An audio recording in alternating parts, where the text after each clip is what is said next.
안녕하세요. 요즘 뉴스나 신문을 보면 왜들 그렇게 사람들이 약자를 괴롭히는지 모르겠어요. 직장 상사가 부하를 괴롭히고 친구가 친구를 때리고 부모 자식 간에 폭력이 난무하고 말이지요. 사실 얼마 전까지 저는 이런 이야기를 들으면 남의 얘기라고만 생각하고 왜들 그러나 하고 말았거든요. 그런데 알고 보니 제 딸이 이런 이야기의 피해자일 줄이야 누가 상상이나 했겠어요. 그런데 참 사람 관계라는 게 좁아요. 이렇게 제 딸을 괴롭히던 사람을 그런 자리에서 마주하게 될 줄 누가 상상이나 했겠어요? 제가 그 나쁜 여자 버르장머리를 어떻게 고쳐놓았는지 지금 이야기해 드릴게요. 저는 이제 다 큰 딸과 아들을 둔 50대 후반의 주부예요. 모든 부모가 그렇듯 자기 자식은 다 괜찮아 보이죠. 저도 그래요. 제가 보기에는 나무랄 데 없는 자식들이지요. 특히나 딸은 우리 남편이 첫째이기도 하고 여자아이기도 해서 아주 조심하며 소중하게 길렀지요. 덕분에 우리 딸은 제 속을 한 번도 썩이지 않고 곱게 자라주었어요. 공부도 곧잘해요. 서울에 있는 모여대 유아교육과에 합격했지요. 딸이 합격 소식을 알렸을 때 얼마나 가슴이 뿌듯하던지요. 사실 남편이 생각보다 이른 나이에 명예퇴직을 하면서 집안 형편이 급격하게 기울었거든요. 그래서 아이들이 고등학교에 들어갔을 때 뜻하지 않게 맞벌이를 하게 된 거지요.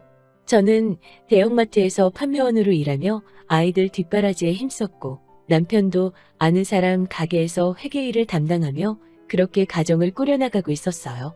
덕분에 아이들에게 남들 다 아는 사교육 한번 마음껏 시켜보지 못했네요. 그런데도 첫째인 딸아이가 턱하니 좋은 학교에 합격을 해오니 제 마음이 어땠을지 상상이 가시겠지요? 그런 딸아이는 졸업 후 바로 대형 유치원의 선생님으로 취직을 했어요. 제 딸이지만 워낙에 똑부러지고 성실한 성격인데다가 아이들을 워낙 좋아해서 학부모들에게도 동료 선생님들에게도 인기가 좋았지요. 아이들이 엉성한 솜씨로 만들어준 카드를 한 장도 버리지 않고 보관할 만큼 아이들에게 애정이 있던 아이예요. 그런데 본인이 워낙 그 일을 좋아하다 보니 더 잘하고 싶은 욕심이 있었나 봐요. 어느 날 갑자기 유학을 가겠다고 하더라고요. 그렇게 본인이 벌어서 모아둔 돈을 가지고 캐나다에 가서 영어 공부도 하고 영어 교사 자격증도 따왔더라고요. 장하더라고요. 저는 이제 정말 우리 딸은 탄탄대로를 걷겠구나 믿어 의심치 않았지요. 딸애는 제 믿음처럼 돌아오자마자 집 근처에 위치한 대형 유치원에서 근무를 시작했지요. 집에서도 가깝고 유명한 곳이라서 정말 잘 됐다고 기뻐했지요. 그런데 이곳이 제 딸을 이렇게 망쳐놓을 줄이야. 유치원 원장이라는 여자가 아주 무서운 사람이더라고요. 그 유치원에 출퇴근을 하면서 하루가 다르게 딸아이의 표정이 어두워지더라고요. 몇 번이고 이유를 물어봤지만 그때마다 초점 없는 눈으로 아니야, 아무것도 아니니까 엄마 걱정하지 마 라고만 할 뿐이었죠. 동생인 아들도 누나가 이상하다며 걱정했지만 딸아이는 가족 누구에게도 한동안 무슨 일인지 털어놓지 않더라고요. 마지들이 원래 책임감도 있고 부모 걱정 안 시키려고 하잖아요. 딸애도 그런 마음이었던 것 같아요. 하루는 딸애가 퇴근하자마자 방으로 들어가더니 방문을 걸어 잠그고 나오지를 않더라고요. 답답한 제가 결국 마스터키로 방을 따고 들어가자 딸아이가 방구석에 등을 보이고 앉아서 울고만 있는 거예요. 제가 도대체 무슨 일이냐 묻자 원장이 자기를 어떻게 괴롭히는지 털어놓더라고요. 딸이 한참 아이들을 돌보고 있으면 원장이란 사람이 원장실로 오라고 딸을 호출을 한대요. 그래서 딸이 가서 노크를 하면 몇 번이고 노크를 해도 대답을 안 한다는 거예요. 그래서 살그머니 문을 열면 대답을 안 했는데 왜 문을 여냐면서 생각이 없다고 하더래요.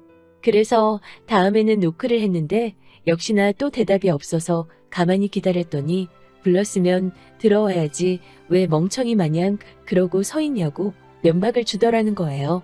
그러면서 초등학교 선생님들은 똑똑해서 일을 잘하는데 유치원 선생님들은 애들만 상대하다 보니 지능이 낮아지는 것 같다고 하고 선생님 같은 태조거리가 왜 우리 유치원에 필요한지 말해보라는 등의 비인격적 언행을 일삼더래요. 게다가 원장이란 사람이 애들한테 가서 선생님 가슴을 한 번씩 만져주세요라거나 선생님 치마 안에는 뭐가 있을까? 무슨 색일까라는 소리를 하더라는 거예요. 뭣도 모르는 아이들을 데리고 성희롱을 했다는 거지요. 선생님들이 항의를 하자 여자들끼리 있는데 무슨 성희롱이냐며 예민 떨지 말라고 하더라는 거예요. 게다가 원장이란 사람이 아이들한테도 어찌나 야박한지 아이들 식사 시간이 되면 정말 조각난 감자개수까지 확인을 해가면서 나눠준다는 거예요. 그게 영양을 생각해서가 아니고 아까워서 그런다는 거죠. 한 번은 딸이 아이들이 부족해한다고 아이들 식단에 좀 더 신경 써야 할 것 같다고 의견을 내자 이 유치원이 네 거냐면서 네가 재료 사고 돈 될 거냐고 길길이 날뛰더라는 거죠.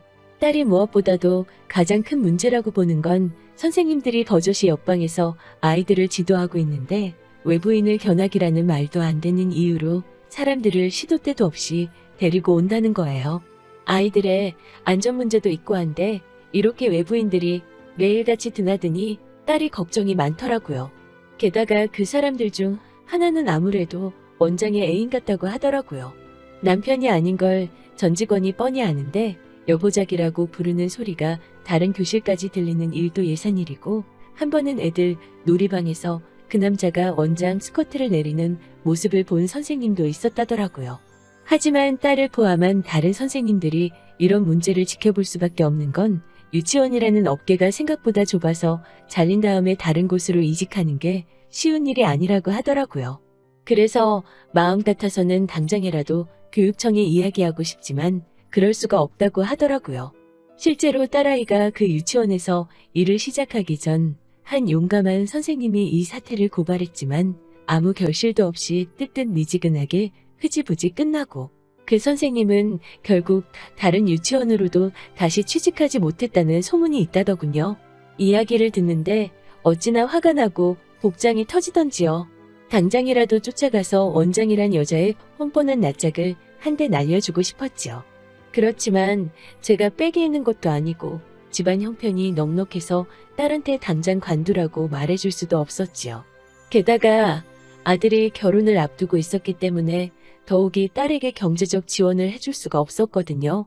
그저 못난 부모인 제 자신을 탓하는 것 말고는 할 수 있는 일이 없었지요. 마음이 참 아팠어요. 그런데 진짜 사람이 항상 착하게 살아야 한다는 말이 맞는 말이더라고요. 아무리 한국이 좁디 좁은 땅이고 두 다리만 건너면 아는 사람이라지만 그 여자는 감히 상상도 못했겠지요. 내 딸과 나를 그런 자리에서 마주할 줄 말이에요. 아들에게 여자친구가 있다는 건 진즉에 알고 있었어요. 아들 말로는 통통 튀는 매력을 가진 아가씨라고 하더라고요.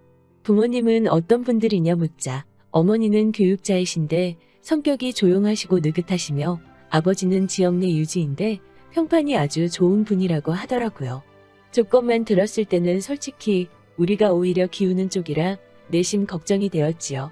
좋은 대학교 졸업해서 좋은 회사에 다니고 있는 제 아들이 제 눈에는 그 어떤 연예인보다도 멋있어 보였지만 다른 사람들은 또 다르게 볼 수도 있으니까요. 그래서 제가 그쪽에서는 너 보고 뭐래? 마음에 들어 하시디? 라고 묻자 아니나 다를까 아들이 말하기를 사실 처음에는 그 집에서 자기를 별로 좋아하지 않았다고 하더라고요. 그런데 여자친구가 우리 아들이 없으면 못 산다고 죽는 신용까지 하는 판이 되니까 어쩔 수 없이 허락한 교제였다고 하더라고요.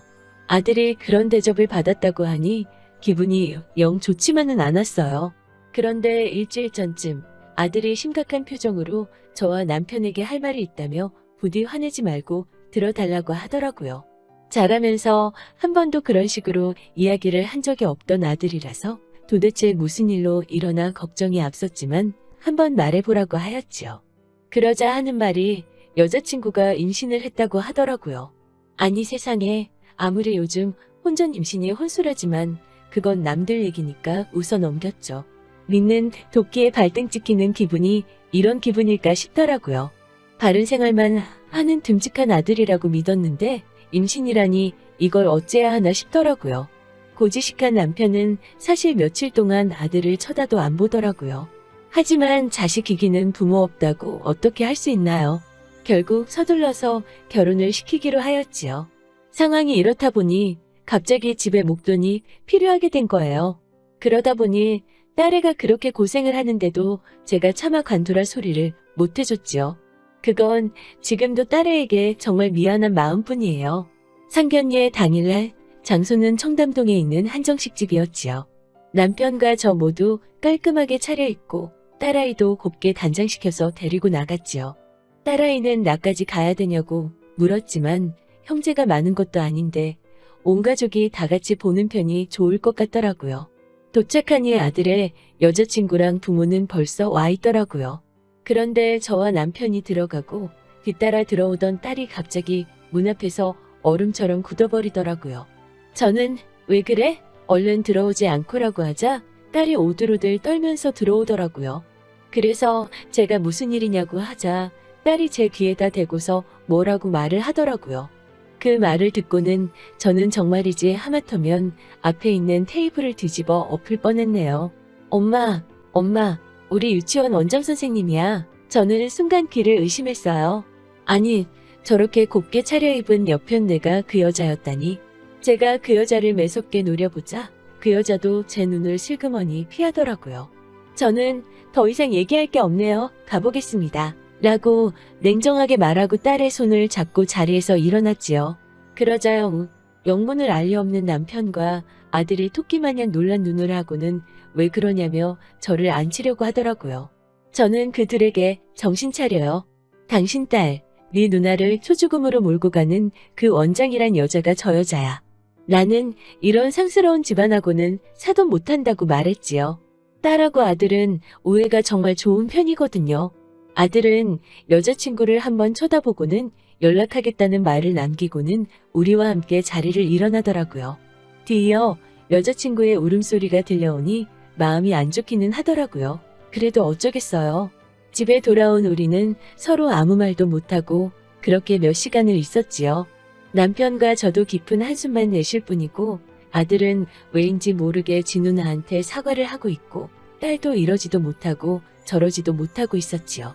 자기 때문에 동생이 결혼을 못할 수도 있다고 생각하니 미안한 마음도 들었을 것이고 하지만 그런 원장과 한 가족이 된다고 생각하니 얼마나 소름이 끼쳤겠어요. 그렇게 딸은 그 이튿날 출근도 못하고 방에만 있더라고요. 도대체 얼마나 질려버렸으면 저러나 싶어서 울화가 치미는데 그 원장이란 여편네가 전화를 해왔더라고요. 제가 전화를 받자 민준이 어머님 되시나요? 라고 조심스럽고 깍듯하게 말을 하더라고요. 저는 본능적으로 그 원장이라는 걸 알아차렸죠. 누구시죠? 라고 차갑게 묻는 제 질문에 아주 조용한 목소리로 한번 만나 뵙고 이야기를 나누고 싶어요 라고 하기에 저도 그럽시다 라고 말하곤 약속을 잡았지요. 저희 집 근처 카페로 오라고 했더니 손살같이 왔더라고요. 그도 그럴 것이 벌써 임신 10주가 넘었으니 꾀도 박도 못하고 낳아야 할 판인데 결혼을 안 시키겠다고 하니 애가 탔겠지요. 제가 도착하자 대뜸 미안하다며 오해가 있는 것 같다고 개소리를 하더라고요. 저는 오해는 무슨 오해요? 우리 딸한테 태주거리 같다고 한 게 오해인가요? 지능이 낮다고 한 게 오해인가요? 우리 딸 치마 속에 뭐가 있나? 무슨 색을 입었나는 왜 궁금하셨어요? 라고 쏘아붙였죠. 그러자 그 여자가 미안하다고 연신 사과를 하는데 그런 말 몇 마디로 저와 제 딸이 받았을 상처가 괜찮을 리 없었지요. 저는 듣자 하니 원장님은 애인도 있으시다면서요. 그런 엄마 보고 자란 며느리는 트럭으로 줘도 싫다고 말했지요. 그러자 입술만 잘근잘근 씹으며 말을 못하더라고요. 기왕 이렇게 된 거 그쪽 남편한테 가서 그쪽이 도대체 어떻게 하고 다니는지 다 말해줘야겠다고 하자 갑자기 아주 손이 발이되게 빌어대더라고요. 저도 마음이 좋지만은 못했어요. 딸아이를 위해서는 낳는 행동이지만 아들과 아들의 여자친구를 생각하니 어느 선에서 마무리를 지어야 하나 고민이 되더라고요. 저는 그 원장에게 몇 가지를 제안했어요. 일단 원장 자리에서 내려오라고 했지요. 그 자리에서 내 딸을 포함한 선생님들한테 그런 포악한 행포를 저지르는 일은 그만두시라고 말이지요. 그리고 내 딸을 포함한 거기서 일하는 선생님들이 이직을 하게 된다면 절대 어떠한 개입도 하지 않겠다는 각서를 쓰고 공증을 받아오라 했지요. 그러자 그 여자가 일단은 알겠다고 하더라고요. 그리고 애들 결혼시키면 애들은 우리 집에 들어와서 살게 할 거라고 했지요. 당신이 내 딸을 무슨 인질 대하듯이 한 것처럼 이번에는 내가 당신 딸을 데리고 있어야겠다고 말이지요. 일단은 이 정도만 해두고 딸에게 소식을 전해줬어요. 이 정도면 네 마음이 풀리겠니? 동생이 결혼해도 괜찮겠니라고 묻자 딸은 생각을 좀 해봐야겠다고 하더라고요. 그러더니 그날 밤 딸이 굳게 결심한 듯 이 정도면 될 것 같다고 동생 결혼 허락해 주시라고 하더라고요. 미안하고 고맙고 딸에게 여러 가지 복잡한 마음이 들었지요. 그런데 아무리 제가 이해하려고 했어도 세상 일이라는 게 결국 다 밝혀지기 마련인가 봐요. 원장은 약속한 대로 원장직을 내려놓고 각서도 써주었어요. 딸도 전보다 훨씬 표정이 밝아졌고요. 아들의 결혼 준비도 착착 진행되고 있었지요. 그런데 한두어 달 지났을 무렵인가 아들 여자친구가 우리 집에 울면서 왔더라고요. 얘기를 들어보니 원장의 내연남이 원장의 남편을 찾아가 두 사람의 관계를 빌미로 돈을 요구했다고 해요. 지역 유지 평판에 흠을 내기 싫으면 돈을 내놓으라는 것이었죠. 그런데 남편이란 사람이 돈을 주기는커녕 그런 마누라는 필요 없다며 돈은 못 주겠고 대신에 그 여자를 가져가라고 하고 나선 이혼을 했다더라고요. 며느리 될 새애기에게는 미안한 마음이었지만 한편으로는 꼬소운 마음이 들더라니까요. 제가 이번 일을 겪으면서 다시 한번 세상의 진리나 마찬가지인 결국 다 자기가 한 대로 돌아온다는 걸 다시 배웠네요. 얼마 전에 며느리가 아들을 낳았는데 우리 아들 어렸을 때하고 똑같이 생겼어요. 며느리 말로는 원장은 결국 그 내연남하고 도망갔다고 하더라고요. 며느리도 이제는 체념한 눈치였어요. 보고 있으면 짠해요. 딸에게는 어찌됐건 엄마는 필요한데 말이지요. 날씨가 많이 따뜻해졌네요. 다들 행복한 봄날 되시고요. 서로서로를 귀하게 여기는 하루 되시길 바래요. 들어주셔서 감사하고요.